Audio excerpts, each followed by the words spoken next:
Cosa Nostra, intanto complimenti, il film mi è piaciuto. Parto da una riflessione che volevo fare con te, Giovanni. Ci sono delle scelte molto coraggiose e ovviamente anche intelligenti in un momento storico in cui appunto ci sono forti restrizioni artistiche, non si sa mai quello che dire, quello che non dire.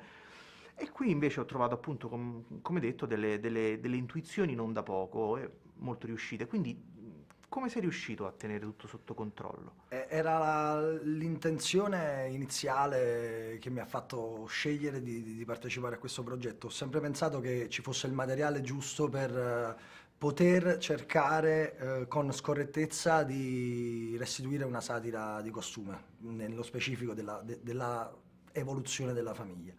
E la cosa più difficile è stata convincere i produttori in un momento come questo, ma sono molto felice e molto fiero di aver difeso certi punti. Sono felice che tu l'abbia notato perché credo che siano il valore aggiunto di questo racconto, cercare senza troppa paura di andare in territori un po' meno confortevoli e cercare di ridere, perché ridere può essere una soluzione. La domanda in verità è rivolta anche a Irma dal punto di vista interpretativo, perché appunto oggi non si sa mai quale temi poter toccare, quindi chiedo com'è stato confrontarsi con un personaggio essenzialmente molto libero. Il suo personaggio è molto libero e credo che sia anche una soddisfazione da attrice poter finalmente, no, oggi interpretare un ruolo del genere.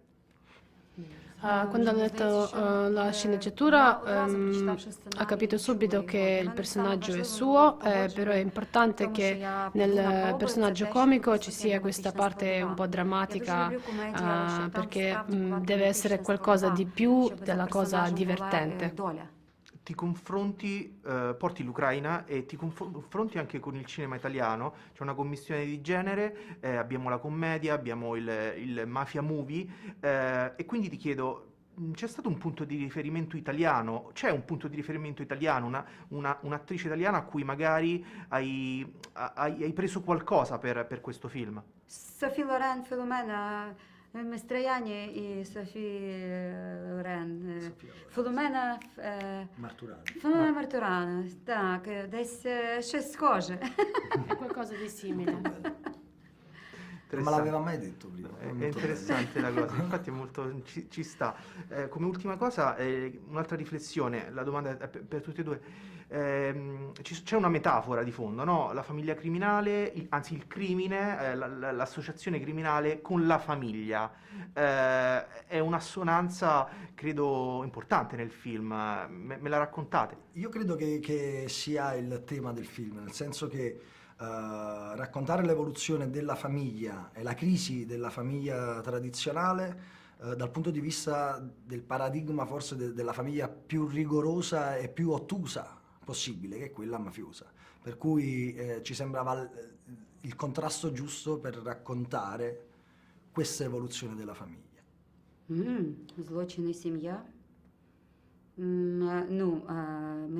Можна я скажу, мені сподобалося, як Giovanni Mi ricorda la frase di сказав Giovanni quando è venuto a Україну, girare коли nei знімав Carpazi. початок, що він побачив ці Карпати, Guardava questa bellezza e яка з diceva: точки зору ma глядача come буде fanno a думати, credere che чого вона Vlada ha voluto їхала di від andare цієї- via da questa маючи bellezza будинок, e маючи andare proprio непогано живучи, all'inferno, їхати a кудись в trovarsi Італію, nell'inferno della і famiglia потім mafiosa? потрапити от, власне, в пекло.